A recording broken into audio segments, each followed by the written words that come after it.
প্রধান উপদেষ্টার উদ্দেশ্যে বিএনপি স্থায়ী কমিটির সদস্য সালাউদ্দিন আহমেদ বলেছেন, আপনি কি চান নির্বাচনের জন্য আপনার সঙ্গে আমাদের দ্বন্দ্ব সৃষ্টি হোক? এদেশের জনগণ যমুনামুখী লং মার্চ করুক। হুঁশিয়ারি করে দিতে চাই আপনাকে যে ডিসেম্বরের মধ্যে বাংলাদেশে একটি অবাধ সুষ্ঠু নির্বাচনের আয়োজন করুন। আপনার একমাত্র ম্যান্ডেট সাধারণ নির্বাচন করা। তিনি বলেছেন, আপনার সরকার একজন বিদেশি নাগরিককে জাতীয় নিরাপত্তা উপদেষ্টা করেছেন। একজন বিদেশি নাগরিকের কাছে এই দেশের সেনাবাহিনী নিরাপত্তা সংক্রান্ত রিপোর্ট দেবে, ভাবলেন কিভাবে? বিএনপির এমন হুঁশিয়ারি সরকারের কেমন ভাবে নিলে দেশের জন্য ভালো হবে? দেখুন, এই সরকারটা টিকে আছে মূলত, মানে আমি যদি হাই পলিটিক্সের কথা বলি তাহলে টিকে আছে মূলত তিনটা স্টেক হোল্ডারের উপরে। একটা হলো বাংলাদেশ সেনাবাহিনী, আর্মি, আরেকটা হলো Bangladesh nationalist party, the main political party. And যারা মানে ঢাকার বাইরে যান তারা অলরেডি এটা জানেন আমি যেটা বলছি, যে বিএনপি এই মুহূর্তে সব কিছুর নিয়ন্ত্রণ বিএনপির লোকজনের হাতেই। সো এটা একটা বড় স্টেক হোল্ডার। আর 3 নম্বর ডেফিনেটলি গণ অভ্যুত্থানের নেতৃত্ব দানকারী যে ছাত্ররা ছিলেন এবং যারা ইউনূস সাহেব বারে বারে বলেন যে এরাই আমাকে ক্ষমতায় বসিয়েছে। তো এখানে ইউনূস সাহেব তার ঠিক কোন উপদেষ্টাদের উপদেশগুলো শুনে এরকম কিছু সিদ্ধান্ত নিচ্ছেন যেখানে তাকে কিন্তু সরাসরি একদিকে সেনাবাহিনী একটা স্টেক হোল্ডার তার মুখোমুখি দাঁড়াতে হচ্ছে, আর আরেকটা হচ্ছে বিএনপির মুখোমুখি দাঁড়াতে হচ্ছে। হ্যাঁ, সো একটা কথা আপনি জিজ্ঞেস করেছিলেন না যে বিএনপি যদি, জাহেদ ভাই যেটা বলছিল যে বিএনপি যদি এখন রাস্তায় নেমে আসে তাহলে কি হবে? কি হবে? যমুনা অভিমুখে লং মার্চ। না, এবং যমুনা অভিমুখে লং মার্চের কথাটা খুবই ইন্টারেস্টিং, আমি শুনে একটু হাসছিলাম যে যমুনা অভিমুখে লং মার্চ বা যমুনার ঠিক পাশে ওয়াসার পানি ছিটিয়ে টিটিয়ে যে একটা মিটিং করে কোনো একটা দাবি খুব ইজিলি আদায় করে নেওয়া যায়, এটা তো এই সরকারই দেখিয়েছে। এবং তাদের যে পাওয়ার পার্টি, যেটা অনেকে কিংস পার্টি বলে, আমি সেটাতে যাইতে চাই না, বাট এই যে প্রবণতাটা যে যদি ইউনূস সরকারের কাছ থেকে যদি কোনো দাবি আমাদের আদায় করতে হয় তাহলে আমাদেরকে ওই যমুনার সামনে গিয়ে আমরা সব রোড ব্লক করে বসে থাকতে হবে।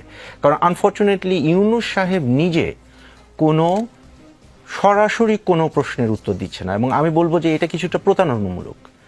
ইলেকশন কবে হবে একটা সাংবাদিক আপনাকে জিজ্ঞেস করতেছে, আপনি ডিসেম্বরে হতে পারে কিন্তু জুনের আগে হবে। That doesn't make any sense. কারণ আমাদের প্রতিটা এই দেশে ইন্টারিম গভর্নমেন্টটা কতদিন আছে এটার উপর আমাদের অনেক কিছু ডিপেন্ড করে। ঠিক আছে, ন্যাশনাল সিকিউরিটি অ্যাডভাইজার হলেন গিয়ে খলিল সাহেব। দিস ইজ আনপ্রেসিডেন্টেড, এই প্রথমবার মনে হয় কেউ বাংলাদেশের ন্যাশনাল সিকিউরিটি অ্যাডভাইজার হলো। হ্যাঁ, বাংলাদেশের ন্যাশনাল সিকিউরিটির এখন সবচেয়ে বড় চ্যালেঞ্জ কি মিয়ানমারকে হিউম্যানিটেরিয়ান করিডোর দেওয়া? অবশ্যই না। এবং এই যে করিডোরটা দেয়া হবে, আমার কিন্তু কোনো আপত্তি নাই।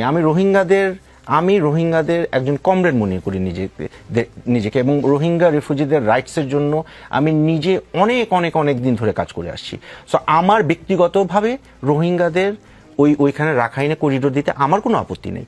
কিন্তু এটা ইউনাইটেড নেশনসের যে চার্টার আছে, মানে এটা হলো গিয়ে যে সারা দুনিয়ার যে সংবিধান, সেটা 3 নম্বর বা 4 নম্বর যে মূলনীতি, পিসফুল সেটেলমেন্টস অফ ডিসপিউটস, এটার একটা গুরুতর লঙ্ঘন। এটা নিয়ে কি আমরা বাংলাদেশে কোনো আলোচনা শুনেছি?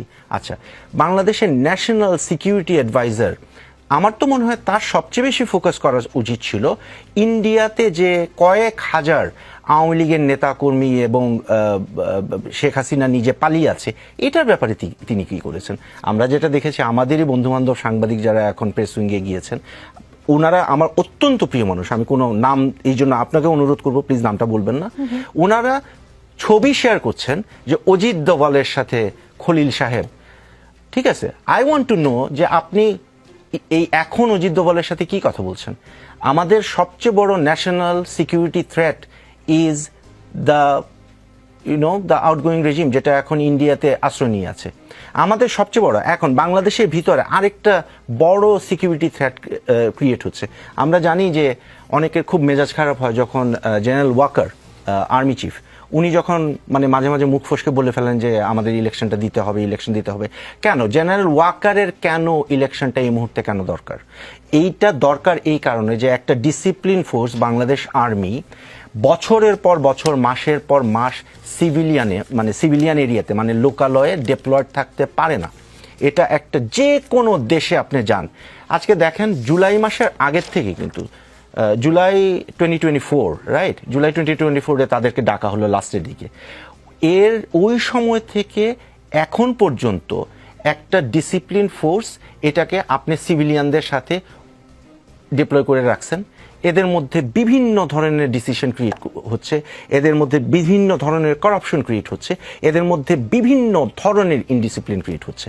কি কারণে? এটা তো আর্মি যে ক্যান্টনমেন্টে বসে থাকে, আর্মি যে লোকালয়ে আসে না, এটা তো মানে কোনো শখের কারণে না। এটা একটা স্পেসিফিক কারণ হলো যে they are trained and they are usually deployed to fight war. হ্যাঁ, নিজের দেশের ভিতরে আমার জাস্ট খালি মনে হলো যে আমি জাস্ট ডিপ্লয় করে মাসের পর মাস রেখে দিব, এটা আমি করতেছি। এবং এটা কিন্তু একটা বড় ন্যাশনাল সিকিউরিটি থ্রেট। আইএসপিআর এর একটা বিজ্ঞপ্তি আপনি দেখেছেন, হয়তো চোখে পড়েছে। ঢাকা সেনানিবাস সংলগ্ন এলাকায় সভা ও সমাবেশ সহ সব ধরনের বিক্ষোভ প্রদর্শন নিষিদ্ধ করা হয়েছে। আগামীকাল রোববার থেকে, মানে আজকের কথা বলা হয়েছে, অনির্দিষ্টকালের জন্য এই নিষেধাজ্ঞা বহাল থাকবে।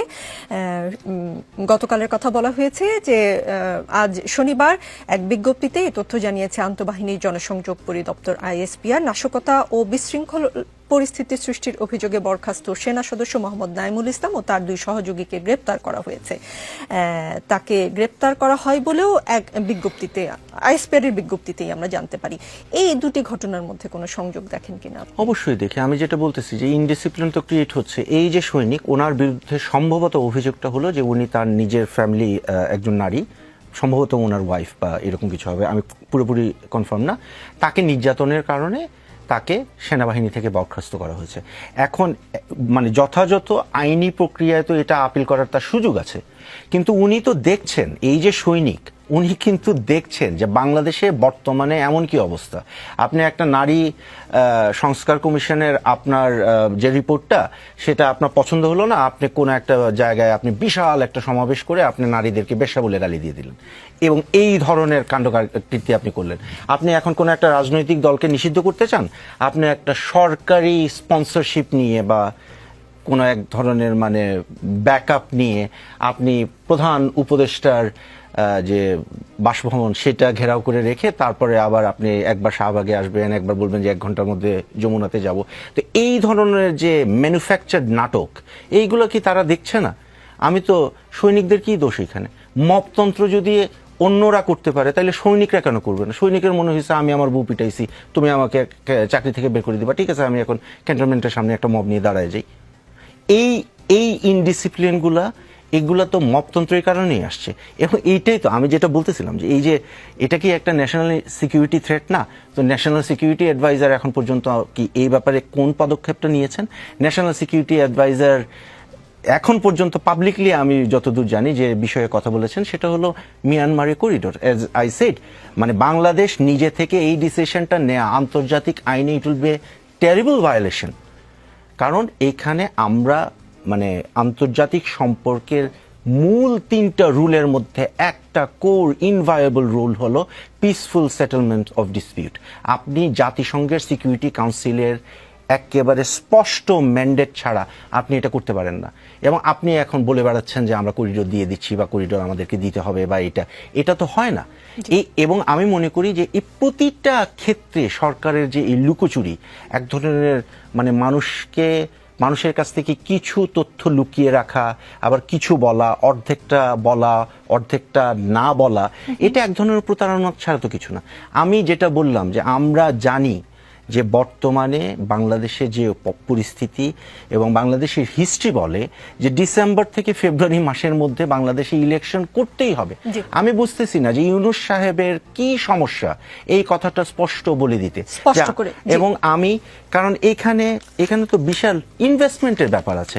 ফরেন ইনভেস্টররা এখনো বসে আছে যে আমরা কবে একটা ইলেক্টেড গভর্নমেন্ট আসলে, কারণ এখন তো কেউ জানে না যে আগামী 6 মাস পরে কি হবে বা আগামী 1 বছর পরে কি এক্সপেক্ট করা যেতে পারে। এই ধরনের ইনডিসিশন মূলত একটাই বার্তা দিচ্ছে যে বাংলাদেশ এখনো স্টেবল হতে পারেনি।